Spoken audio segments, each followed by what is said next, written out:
Night. Our road to Williamsport coverage takes us back to Long Beach on Wednesday. We'll have cameras rolling at not one, but two Little League games. Encinitas and Eastlake are both playing simultaneously. Both are elimination games. 2 cameras will be required. 10 and under Pony League Super Regional. SD Competitive Blue taking on Santa Clarita in an elimination game, trailing 8-2 in the 5th. SD Competitive gets back in the game with a solo home run off the bat of Tommy Entricken. And then it's David McComb, but Santa Clarita's Ryan De La Maza will put it away in the 6th with this 2-run blast. Santa Clarita wins it 10-4. SD Competitive Blue season comes to an end. It was really exciting. It was tough coming all the way over to the Super Regionals and losing it on our second chance, but we made it long and we had fun, and that's the good thing. Having fun is what it's about, young man. Meanwhile, the San Diego Aviators are hosting the OC Breakers. Coco Vandeweghe making a guest appearance in the Aviators lineup. The pride of LCC defeating Belgium's Janina Wickmeyer 5-4 in the women's singles match. Coco also scoring wins in women's doubles and mixed doubles, carrying the Aviators to a 22-19 win. The San Diego Aviators, since their inception, have yet to lose a match at home. They haven't lost a match. A home match in franchise history.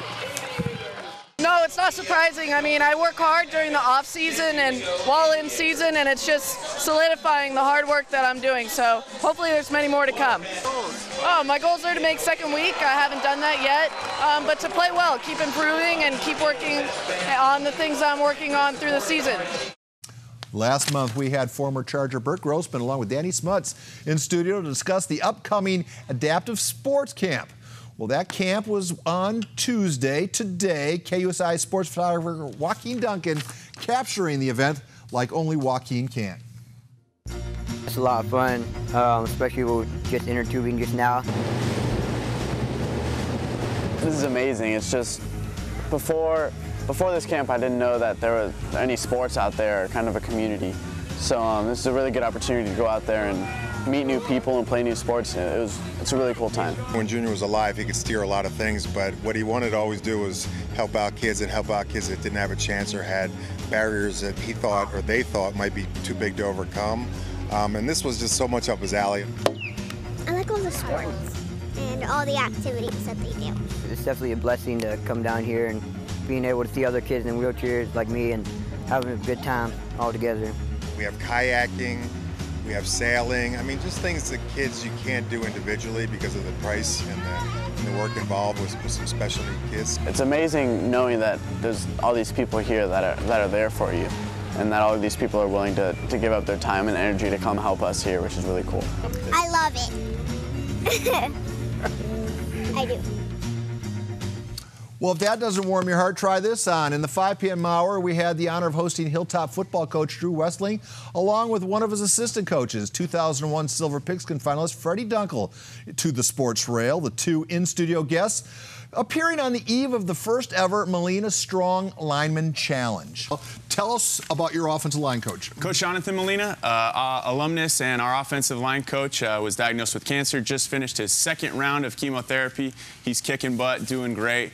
We are having an event in his honor to raise money for him, as well as promote the big boys.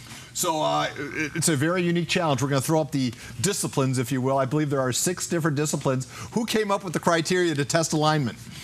Well, first of all, run through it. It's bench press, everyone knows. What's hang competition? We're going to see how long they can hang from a bar with their feet off the ground. That is tough when you are carrying a lot of muscle mass, as the linemen tend to do. So we're doing that. We're pushing a truck. We're doing a farmer's carry where you carry dumbbells without dropping them around cones, and then finishing it with everyone's favorite, the hot dog eating contest. Freddie, I think you're in a unique position to advise Coach Molina as a cancer survivor yourself. What has been your message to your fellow assistant coach?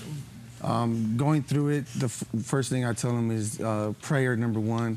Number 2 is get a lot of sleep. And number 3 is water. You know, you want to flush out all the bad chemicals that are in your body as fast as you can. You know, you got beat out by some guy named Bush. Is that still in your crawl? Yeah, it haunts me every day. Freddie brought his Play of the Week T-shirt. Can we take this full? Because this is... So all you kids out there, okay, this is my body. This is the shirt. See, back then we didn't have the budget we had. We didn't have multiple sizes. So what we'd like to do is make it right by you. You can keep that one, and here's one that fits more appropriately. Speaking of Silver Pigskin finalists, 2012 finalist Darren Carrington Jr. will get a chance to resurrect his football career. The former Oregon Duck, now a member of the Utah Utes program, the standout wide receiver, was asked to leave Eugene after a DUI arrest ended his stay at Oregon. Now let's talk Aztecs. You know, you ain't doing that in preseason. It just depends on what you prove and do every night on Saturdays in the season. So it's just something that we have to go out and prove still. Like, we still have a target on our back because we are, you know, two-time defending champs. But, you know, we don't go out there like that. That's Rashaad Penny in Las Vegas on Tuesday, the Mountain West preseason first-team running back and kick returner, addressing the media shortly after the Aztecs were once again a unanimous pick to win the conference crown.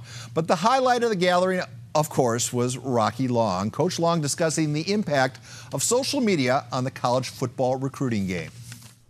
Well, obviously it is, and at my age, I don't know anything about it.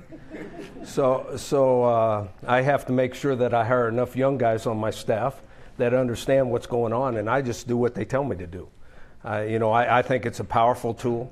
I do think there's some downfalls to it. I think our players are watched so much more closely than they used to be, that maybe as a college student athlete, they can't have quite as much fun as I did when I played because nobody knew and nobody watched and nobody cared. So I think there's some downsides to it because you got to always educate your players on how to use social media. But in the recruiting process, it's the only way you can go. It's the only way you can communicate with kids that you're recruiting. It's the only way they will answer. I mean, they won't answer a phone call, that's for sure. And they won't, and I'm at an age now that they don't like talking to me because it's like talking to their grandfather.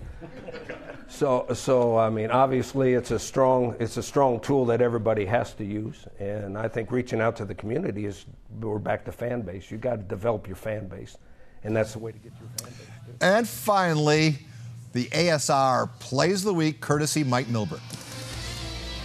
The season may be winding down, but the highlights keep on coming. San Diego competitive's David McComb launching a 3-run long ball that not only makes it out of one field, it ends up landing in another. It's a big blast good enough to make David candidate #1 for the All Sports Report Play of the Week. Speaking of home run power, North City Blues' Grant MacArthur turning on this offering, sending it to the opposite field, and clearing the fences for a 2-run home run. It's a line drive laser beam that makes Grant candidate #2 for the All Sports Report Play of the Week. A South Bay Sultan of Swing, Eastlake's Mikey Roca with his second round tripper of the day, this one of the 2-run variety that forces extra innings. It's an effort good enough to make Mikey candidate #3 for the All Sports Report Play of the Week. On the base path, SD competitive Reds Mace Wheeler taking advantage of a base on balls and charging home for the winning run on the walk-off stolen base. Mace's fleet feet good enough to make him candidate #4 for the All Sports Report Play of the Week. The fate of these athletes is now in your hands. Vote for your favorite play on the KUSI Sports Facebook page, at KUSI Sports on Twitter, and at KUSI Sports on Instagram. We'll announce the winner Sunday night on the All Sports Report.